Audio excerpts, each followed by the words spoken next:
as-sadiqiner masdaq, as-sadiqiner marja, as-sadiqiner লক্ষ্য উদ্দেশ্য হলো হুমুল উলামা, উলামায়ে কেরাম যারা নায়েবে রাসূল, নবী রাসূলের উত্তরসূরি আছেন, তারাই বড় সত্যবাদী।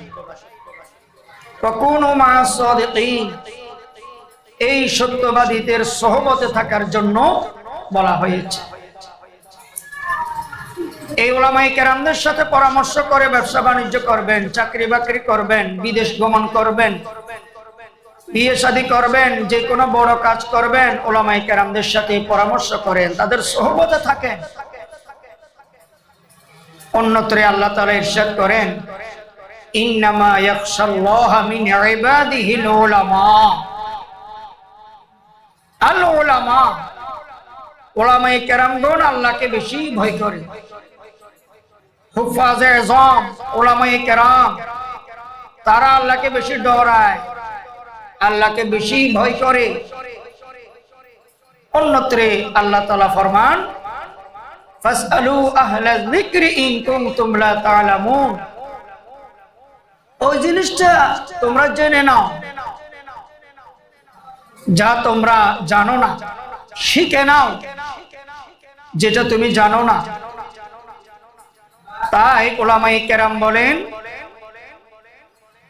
কোন হক্কানি আলেমের কাছে আপনি গিয়ে যদি শরীয়তের একটা মাসালা শিখেন, 60 বছর নফল ইবাদতের সওয়াব আল্লাহ তাআলা আপনার অ্যাকাউন্টে দান করবেন। সুবহানাল্লাহ। উলামায়ে কেরামদের সোহবত, তাদের থেকে কিছু শেখা এত দামি। এমনকি উলামায়ে কেরাম যে কোরআন হাদিস শিখে আলেম হয়েছে, এই কোরআন হাদিসের ভাষা আরবি। আরবি ভাষাকে মহব্বত করার জন্য আল্লাহ রাসূল সাল্লাল্লাহু আলাইহি সাল্লাম উৎসাহ দিয়েছেন, প্রেরণা দিয়েছেন। ক্বালা রাসূলুল্লাহি সাল্লাল্লাহু আলাইহি ওয়াসাল্লাম আহিব্বুল আরাবা লিসালাস। 3 কারণে তোমরা আরবি ভাষাকে মহব্বত করো। লিআন্নী আরবি, যেহেতু আমি রাসূল আরবি।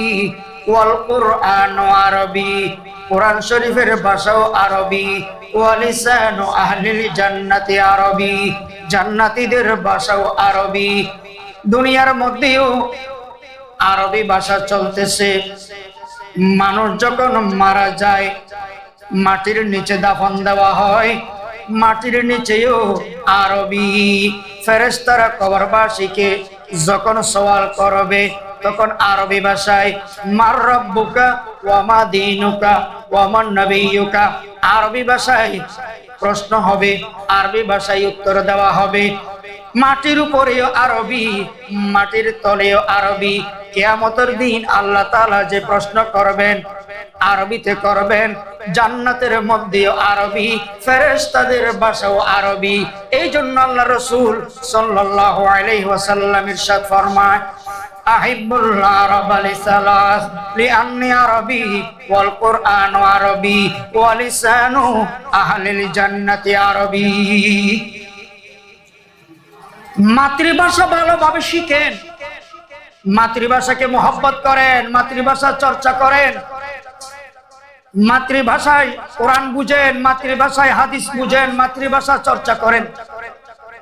কেউ যদি দিন প্রচারের নিয়তে, কোরআন হাদিসের প্রচারের নিয়তে, ইসলাম শরীয়ত দেশ বিদেশে প্রচারের নিয়তে, দাওয়াতের নিয়তে মাতৃভাষাও শিখে, ইংরেজি ভাষাও শিখে, ওই মাতৃভাষা বাংলা ভাষা ইংরেজি ভাষা শিখার মধ্যেও সওয়াব হবে, এটাও ইবাদতে পরিণত হয়ে যাবে। সুবহানাল্লাহ। একজন আমাকে প্রশ্ন করেছে, হুজুর সামনে তো বিজয় দিবস, বিজয় দিবস সম্পর্কে একটু কিছু বলিয়েন। এটা বলে ওইদিকে যাই। বিজয় দিবস সম্পর্কেও কোরআন হাদিসের নির্দেশনা আছে। আল্লাহ তাআলা সূরাতুন নাসরের মধ্যে ইরশাদ করেন, ইযা জাআ নাসরুল্লাহি ওয়াল ফাত, যখন আল্লাহর সাহায্য এবং বিজয় আসবে। বিজয় তো আল্লাহর দান। আল্লাহ তাআলা বিজয় না করলে কোনো জাতি বিজয় লাভ করতে পারবে না। আল্লাহ তাআলা স্বাধীনতা না দিলে কোনো জাতি স্বাধীনতা অর্জন করতে পারবে না। স্বাধীনতা, বিজয় এগুলো আল্লাহর নিয়ামত। তো আল্লাহ তাআলা বলতেছেন, যখন আল্লাহর সাহায্য, নুসরত এবং ফাতাহ, বিজয় আসবে, ফাসাব্বিহ, আল্লাহর তাসবিহ তাহলিল আদায় করেন, আল্লাহর জিকির আজকার করেন, বিহামদি রাব্বিকা, আল্লাহর প্রশংসা করেন, আল্লাহর তারিফ করেন। বিজয় দিবসে করণীয়। আল্লাহ তাআলা বলতেছেন, আমার তাসবিহ পাঠ করেন, আমার জিকির করেন, আমার তাহলিল আদায় করেন, বিহামদি, আমার প্রশংসা করেন। কারণ আমি বিজয় দান করেছি, আমি স্বাধীনতা দান করি। ওয়াস্তাগফিরহু, আল্লাহর কাছে বিজয় দিবসে মাফ চাইতে হবে, ইস্তিগফার করতে হবে, তওবা করতে হবে। ইন্নাহু কানা তাওয়াবা, আল্লাহ তাআলা তওবাকারীকে পছন্দ করেন, তওবাকারীকে ভালোবাসেন, তওবাকারীকে মহব্বত করেন। ইসলামের জন্য, দেশের জন্য, মাতৃভূমির জন্য যারা প্রাণ দিয়েছে, কুরবানি দিয়েছে, তাদের জন্য আল্লাহর কাছে দোয়া করা বিজয় দিবসে করণীয়। তাদের আত্মার মাগফিরাত কামনায় নামাজ পড়ে আল্লাহর কাছে দোয়া করা, মুনাজাত করা এবং তাদের আত্মার মাগফিরাত কামনায় দান সদকা করা। তাদের আত্মার মাগফিরাত কামনায় বিজয় দিবসে কোরআন খতমের আয়োজন করা। ইসলামের আলোকে, কোরআন হাদিসের আলোকে বিজয় দিবস পালন করতে হবে। আল্লাহর কাছে দোয়া করতে হবে এবং কিছু বর্জনীয় কাজ আছে বিজয় দিবসে। 16 ডিসেম্বর বিজয় দিবস, গান বাজনা করা, এটা তো শরীয়তে হারাম। আমরা তো গান বাজনার মাধ্যমে বিজয় দিবস পালন করি। এর দ্বারাই যারা শাহাদাত বরণ করেছে তাদের কোনো ফায়দা আছে? এবং কি এরকমও জায়গা দেখছি বিজয় দিবসে হিন্দি গান বাজাচ্ছে। বাংলাদেশের বিজয় দিবস, বাংলা গান তো দূরের কথা, হিন্দি গান বাজাচ্ছে। হাইরে বিজয় দিবস পালন করা, বাজি ফুটায়, বাজি ফুটায় বিজয় দিবস পালন করে, ঢোল তবলা গান বাজনা দিয়ে বিজয় দিবস পালন করে। র্যালি করা যায়, র্যালি করা না জায়েজ না। বিজয় মিছিল করা যায়, না জায়েজ না। বিভিন্ন সভা, সেমিনার, সিম্পোজিয়াম করা যায়, এগুলো না জায়েজ না। তবে গান বাজনা, ঢোল তবলা, হারমোনিয়াম, এগুলো তো সম্পূর্ণ হারাম। তাই বিজয় দিবসে গান বাজনা কেন করবে?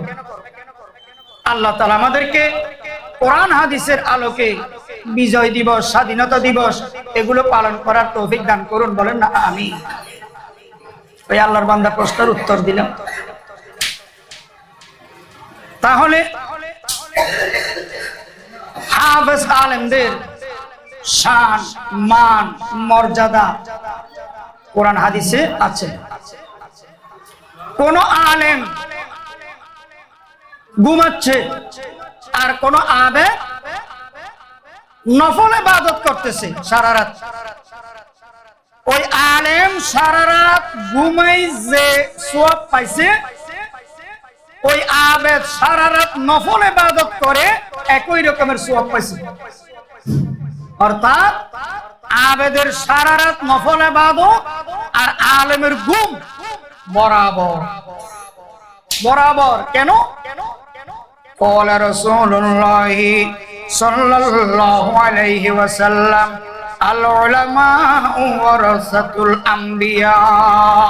উলামায়ে কেরাম হচ্ছে নবী রাসূলের উত্তরসূরি, নবী রাসূলের ওয়ারিস। মানুষ মারা গেলে অ্যাকাউন্ট বন্ধ হয়ে যায়, সওয়াব গুনার অ্যাকাউন্ট স্টপ। কিন্তু কয়েকটা আমলের সওয়াব জারি থাকে। কবরে শুয়ে থাকলেও সওয়াব পাবেন, আপনার কবরে অ্যাকাউন্টে সওয়াব যেতেই থাকবে, যেতেই থাকবে, সদকায়ে জারিয়া। যেমন দুনিয়ার মধ্যে আপনি পানির ব্যবস্থা করে গেছেন, টিউবওয়েলের ব্যবস্থা, পানির ব্যবস্থা, মোটরের ব্যবস্থা, জনগণে পানি খাচ্ছে, উপকার পাচ্ছে, সদকায়ে জারিয়া। দুনিয়ার মধ্যে আপনি মসজিদ মাদ্রাসা প্রতিষ্ঠা করে গেছেন, মসজিদে নামাজ চলতেছে, তেলাওয়াত চলতেছে, মাদ্রাসায় পড়াপড়ি চলতেছে, সদকায়ে জারিয়া। দুনিয়ার মধ্যে আপনি বৃক্ষরোপণ করে গেছেন, মানুষ ছায়া পাচ্ছে, ফল পাচ্ছে, অক্সিজেন পাচ্ছে, দোয়া। আপনি কবরে শুয়ে থাকবেন, সওয়াব যেতেই থাকবে কিয়ামত পর্যন্ত, যেতেই থাকবে, সদকায়ে জারিয়া। এবং দুনিয়ার মধ্যে যদি আপনি হাফেজ আলেম সন্তান রেখে যেতে পারেন, ওই কোরআনে হাফেজ, ওই আলেম আপনার জন্য দোয়া করবে, আপনার কবর জিয়ারত করবে, হ্যাঁ, এবং কোরআন হাদিসের আলোকে দোয়া করতে জানে সে। এই হাফেজ আলেম যদি দুনিয়ার মধ্যে রেখে যেতে পারেন, সদকায়ে জারিয়া। আপনি কবরে শুয়ে থাকবেন, আপনার কবরে অ্যাকাউন্টে সওয়াব যেতেই থাকবে। সুবহানাল্লাহ বলেন। এক বন্ধু আরেক বন্ধুকে বলতেছে, জিজ্ঞেস করতেছে, তোমার ছেলে কয়জন? কয়েকজন। বাড়িতে গিয়ে দেখতেছে 3 জন ছেলে, 3 জন। তো বন্ধু বন্ধুকে জিজ্ঞেস করতেছে যে তুমি বললে তোমার ছেলে একজন, দেখতেছি এখন 3 জন, কি ঘটনা? তো বন্ধু বলতেছে 3 জনের মধ্যে 2 জনকে আমি বিদেশ থেকে লেখাপড়া করাই আনছি।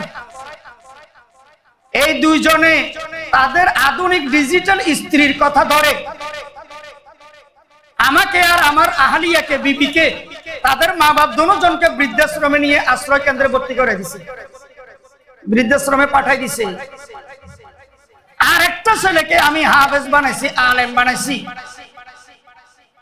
মাদ্রাসার শিক্ষায়, কোরআন হাদিসের শিক্ষায় শিক্ষিত বানাইছি। সে আমরা বুড়া বুড়ি 2 জনকে বৃদ্ধাশ্রম থেকে এনে তার ঘরে আশ্রয় দিছি।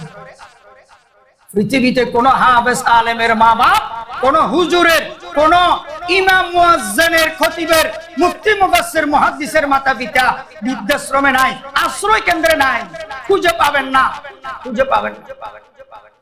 সন্তানকে মাদ্রাসায় পড়ায় ঠকেন নাই, সন্তানকে কোরআন হাদিসের শিক্ষা দিয়ে লস নাই। ইহকালীয় সম্মানিত, পরকালীয় সম্মানিত, জান্নাতের মধ্যেও অনেক নিয়ামতের ভাগী হবেন আপনি।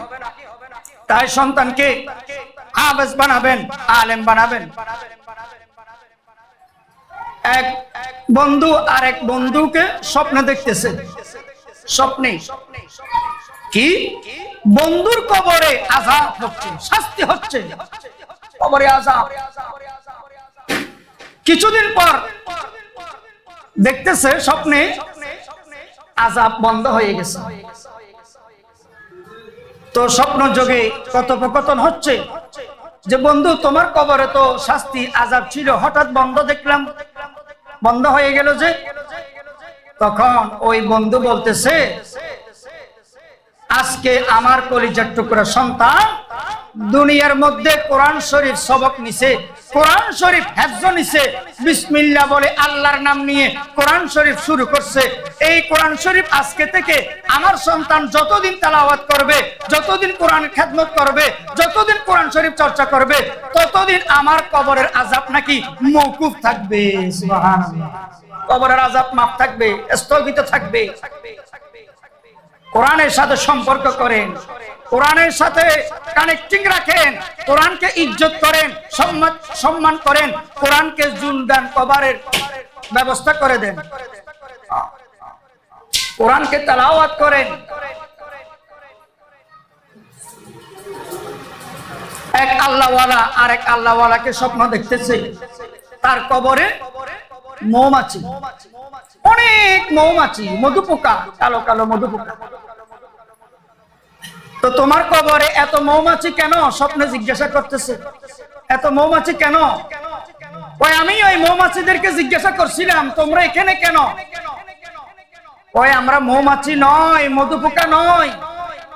তুমি যে দুনিয়ার মধ্যে কোরআন শরীফ তেলাওয়াত করেছিলে, কোরআন শরীফ পাঠ করেছিলে, কোরআনের অক্ষর কালো, আমরাও কালো, প্রত্যেকটা তেলাওয়াতের অক্ষরগুলোকে তোমার এই বিপদের সময় আজকে তোমাকে দাফন দেওয়া হয়েছে, এই মুসিবতের সময় আল্লাহ তাআলা কোরআনের অক্ষরগুলোকে মধু পোকা মৌমাছি বানায় পাঠাইছে। কবরে আমাদেরকে আল্লাহ পাঠাইছে তোমার পক্ষে যাতে আমরা সুপারিশ করি ফেরেশতার কাছে। তাই সন্তানকে মাদ্রাসার শিক্ষায় শিক্ষিত করেন। কিতাবের মধ্যে আছে প্রত্যেক দিন শয়তানের মিটিং হয়, শয়তানরা মিটিং করে, মানে কে কি করেছে এটা হাজিরা নেই ইবলিসে ক্যাডারে, এটা হাজিরা নেই। আজকে তুমি কি করেছো বলো। তো এক শয়তানে বলে আমি অমুক জায়গায় কাস্টমার আর দোকানদারের মধ্যে মারামারি লাগাই দিলাম, নেতা খুশি হয় না। আরেকজন থেকে হাজিরা নেয়, তুমি কি করেছো বলো। সে বলে ড্রাইভার আর প্যাসেঞ্জারের মধ্যে ঝগড়া লাগাই দিছি, খুশি হয় না। আরেকজনে বলে তুমি কি করেছো। সে বলে যে আমি একটা মাদ্রাসার ছাত্র তালেব ইলম মাদ্রাসায় যাচ্ছিল, আমি তাকে ওয়াসওয়াসা দিতে দিতে কুমন্ত্রণা দিতে দিতে ওই মার্বেল খেলায়, ক্রিকেট খেলায়, ফুটবল খেলায়, মোবাইল খেলায়, গেমসে লাগাই দিছি, ক্লাসে মাদ্রাসায় আর যেতে দিই নেই। এবার ইবলিস খুশি হয়ে তাকে পুরস্কার দেয়। অন্যান্যরা জিজ্ঞেস করে আমরা এত বড় বড় কাজ করলাম পুরস্কার নাই, এই শয়তানের কেন পুরস্কার দিলেন। তখন ইবলিসে বলে একজন মাদ্রাসার তালেব ইলম ছাত্র যদি মাদ্রাসায় ক্লাসে বসে, যদি হাফেজ হয়ে যায়, যদি আলেম হয়ে যায়, সে কোরআন হাদিসের আলো পেয়ে আলোকিত হয়ে গেছে, পুরো সমাজ, পুরো এলাকা, পুরো দেশ, পুরো পৃথিবীকে সে আলোকিত করে দিতে পারবে। এই জন্য মাদ্রাসার ছাত্রকে ক্লাস থেকে বঞ্চিত করার কারণে সে পুরস্কার পেয়েছে। বলেন না নাউজুবিল্লাহ। কোরআন হাদিসের শিক্ষা, মাদ্রাসার শিক্ষা এত দামি, এত দামি। কয়েকটা বদামলের কারণে মানুষ গরিব হয়ে যায়, মানুষ দরিদ্র হয়ে যায়। তার মধ্যে একটা বদামল হচ্ছে দাঁত দিয়ে নখ ফেলায়, দাঁত দিয়ে নখ কামড়ায়, কন্টিনিউ, নিয়মিত দাঁত দিয়ে নখ ফেলায়।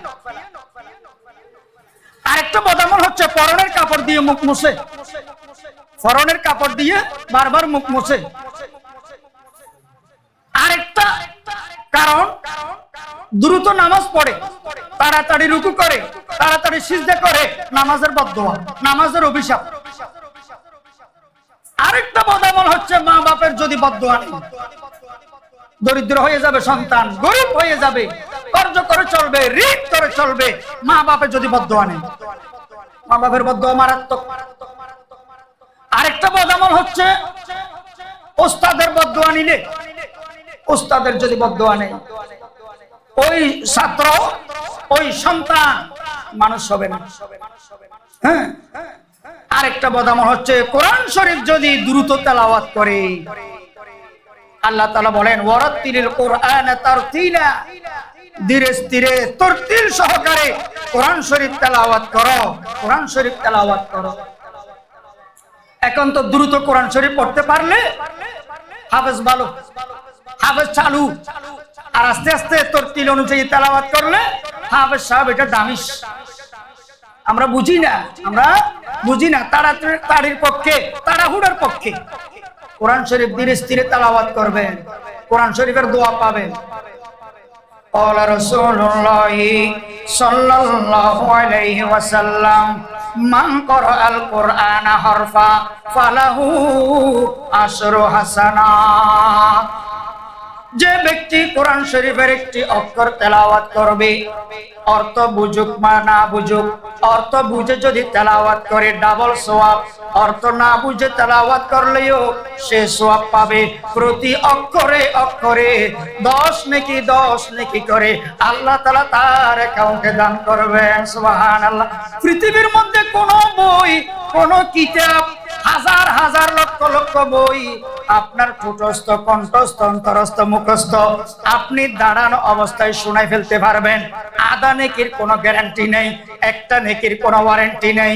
কিন্তু কোরআন শরীফের একটা অক্ষর যদি আপনি তেলাওয়াত করেন, সাথে সাথে আপনার অ্যাকাউন্টে 10 নেকি যোগ হবে।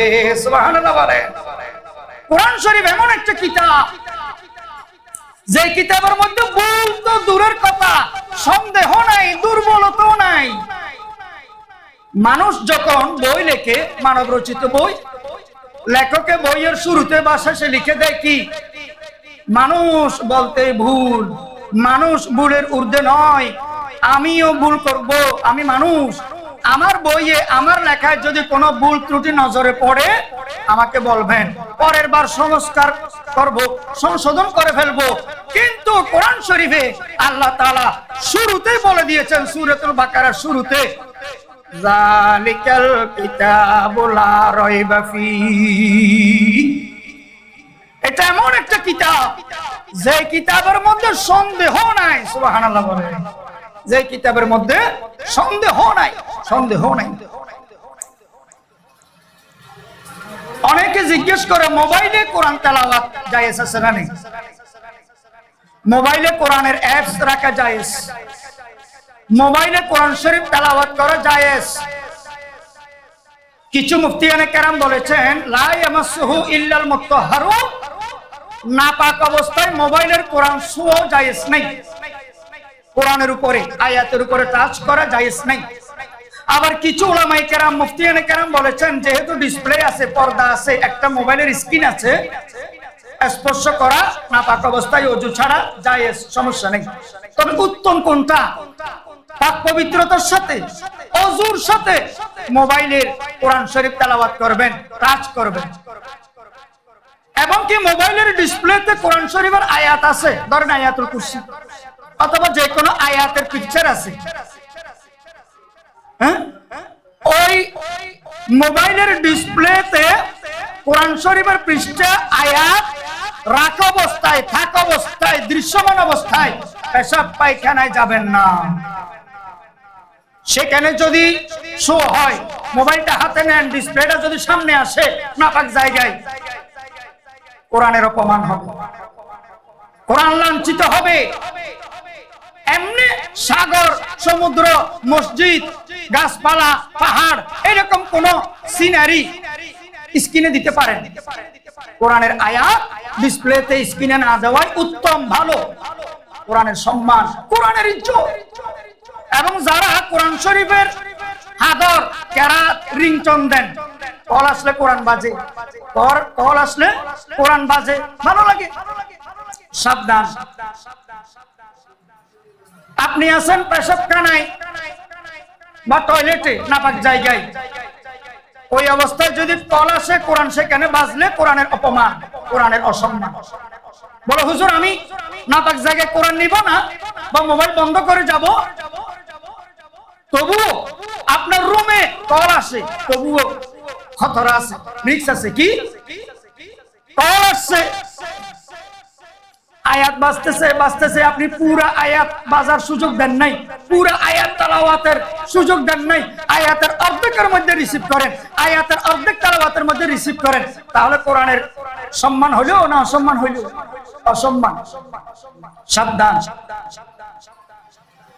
কোরআনের সম্মান দিবেন। কোরআন শরীফ হাত থেকে পড়ে গেছে, আলমারি থেকে পড়ছে, উপর থেকে পড়ে গেছে, মসজিদে রুটি, হালুয়া, মসজিদে কোন রকমের চাউল, কাফারা পাঠাবেন না। কোরআন উপর থেকে হাত থেকে পড়ে গেলে কোন রকমের কাফারা নাই, কাফারা নাই। আল্লাহর কোরআন পড়ছে, তাড়াতাড়ি কোরআন শরীফ তুলে সম্মান করে, মুছে, পরিষ্কার করে, পারলে চুমু খেয়ে একটা পবিত্র তলে বা জুলদান কভার দিয়ে গামছা বেড়াই, সম্মানের সাথে উঁচুতে রাখেন। কোনো কাফারা নাই। কোরআন শরীফ পড়ে গেলে হাত থেকে, উপর থেকে, অনেকে কাফারা দেয়, নাই। এবং কোরআন শরীফ পুরাতন হয়ে গেছে, ছিঁড়ে গেছে, ফেটে গেছে, পড়ার উপযুক্ত নাই, কি করবেন এই কোরআন? অনেকে বস্তা ভরে মসজিদে পাঠাই দেয়। না, মসজিদে পাঠাবেন না। আপনি কোরআন শরীফ পুরাতন হয়ে গেছে, পড়তে পারেন না, মসজিদে মুসল্লিরা কেমনে পড়বে? কেমনে পড়বে? তাহলে কি করবেন? এই কোরআন শরীফ সিডা ফাটা পুরান কোরআন শরীফ বস্তা ভরে সাগরে, নদীতে বা পুকুরে বা খালে ফেলে দেন, অথবা কবরস্থানে নিয়ে মাটি কুড়ে দাফন দিয়ে দেন, দাফন দিয়ে দেন। কোরআনের সম্মান, কোরআনের ইজ্জত। অনেকে জিজ্ঞেস করে কোরআন ছুঁয়ে কসম খেলে কসমের কাফারা দিতে হবে কিনা, কসম সহি হবে কিনা। মনে রাখবেন, কোরআন ছুঁয়ে কেউ কসম খেলে কসম শুদ্ধ না, কসম সহি না। এই কসম ভাঙলে কাফারাও দিতে হবে না। কেন? কোরআন শরীফ গায়রুল্লাহ, কোরআন শরীফ এটা আল্লাহ না। কসম একমাত্র কার নামে? আল্লাহর নামে। কসম শুদ্ধ হবে, সহি হবে কার নামে? আল্লাহর নামে। আল্লাহর নামে কেউ কসম খেয়ে যদি ভাঙে, এই কসমের কাফারা দিতে হবে। এমনি মসজিদ শুয়ে কসম, কোরআন শরীফ শুয়ে কসম, মাথা শুই কসম, এই দোকানের ক্যাশ শুয়ে কসম, বাচ্চার মাথা শুই কসম, এই কসম গায়রুল্লাহ কসম। এই কসম শুদ্ধ হবে না, তবে গুনাহ হবে। তবে কি হবে? গুনাহ হবে। কোরআন শরীফ শুয়ে যদি কেউ কসম করে, কসম খায়, মারাত্মক জটিল গুনাহ হবে। কিন্তু এটা কসম সহি হয় নাই। কসম সহি হয় একমাত্র কার নামে কসম করবে? আল্লাহর নামে কসম করবে। এবার আসেন, কসম আল্লাহর নামে সহি হয়, ঠিক আছে। এই কসম যদি ভাঙে, কাফারা কি? কসম ভাঙলে কি কাফারা? লাগাতার 3টা রোজা রাখবেন। আর লাগাতার 3টা রোজা রাখতে না পারলে 10 জন গরিবকে বা মিসকিনকে 2 বেলা ভাত খাওয়াবেন। 2 বেলা ভাত খাওয়ানো অসম্ভব হলে 2 বেলা ভাতের টাকা দিয়ে দিবেন। অথবা 10 জন গরিব বা মিসকিনকে 70 ঢাকার মতো কাপড় দেন, কাপড়। কসমের কাফারা। ও মুসলমান, মোনাজাত দিব, ঠিক আছে, শেষ করে দিচ্ছি। আমরা দুরূদ শরীফ পড়ি। আল্লাহুম্মা সাল্লি আলা সাইয়্যিদিনা ওয়া নাবিয়িনা ওয়া শাফিঈনা ওয়া হাবিবিনা ওয়া মাওলানা মুহাম্মদ সাল্লাল্লাহু আলাইহি ওয়া আলিহি ওয়া আসহাবিহি ওয়া বারাকা ওয়া সাল্লাম। আমরা আত্তাহিয়াতুস সূরাতে বসি, মাথাকে নিচু করি, গুনাহগুলোকে স্মরণ করি, অন্তরটাকে নরম করি, তওবার নিয়ত দোয়া করি। ইব্রাহিম ভাই আসবে না? দোয়া। আল্লাহুম্মা আমিন। রব্বানা যালামনা আনফুসানা ওয়া ইন লাম তাগফির লানা ওয়া তারহামনা লানাকুনান্না মিনাল খাসিরিন। রব্বিরহামহুমা কামা রাব্বায়ানি সগীরা। পরওয়ারদিগার আলম রহমান রহিম, আল্লাহ এই মাদ্রাসাকে কবুল আর মঞ্জুর করে নেন। আল্লাহ এই মাদ্রাসার ছাত্র, শিক্ষক, কর্মকর্তা, কর্মচারী, কমিটিতেও যারা আছেন এবং অভিভাবক, অভিভাবিকা যারা আছেন তাদেরকে কবুল করেন।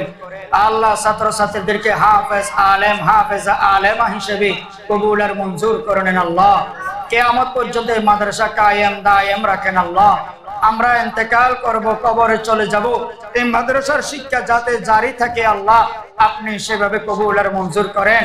এখানে যারা অভিভাবক আসছেন, মুসল্লি ভাইয়েরা আসছেন, বোনেরা আসছেন, অনেকে চাকরিতে আছেন, চাকরিতে পদোন্নতি প্রমোশন দান করেন। অনেকে ব্যবসার মধ্যে আসেন, ব্যবসার মধ্যে বরকত নাজিল করেন। আল্লাহ মাদ্রাসার পরীক্ষা, বার্ষিক পরীক্ষার মধ্যে ছাত্র ছাত্রীদেরকে কামিয়াবি দান করেন। আল্লাহ আল্লাহ পাগড়ি প্রদান অনুষ্ঠান আল্লাহ কবুল আর মঞ্জুর করে নেন। আল্লাহ ইয়া আল্লাহ ইয়া আরহামার রাহিমিন, আমাদের দেশে শান্তি শৃঙ্খলা কায়েম করিয়া দেন। সারা পৃথিবীর মুসলমানদের জান মাল ইজ্জত আবরু রক্ষা করেন। আল্লাহ এই মাদ্রাসার মধ্যে কয়েকটি ফ্যানের দরকার, একটা আইপিএস এর দরকার। মাওলা আল্লাহ আপনার বান্দা বান্দীদেরকে আপনি তাদের উসিলায় কয়েকটা ফ্যানের ব্যবস্থা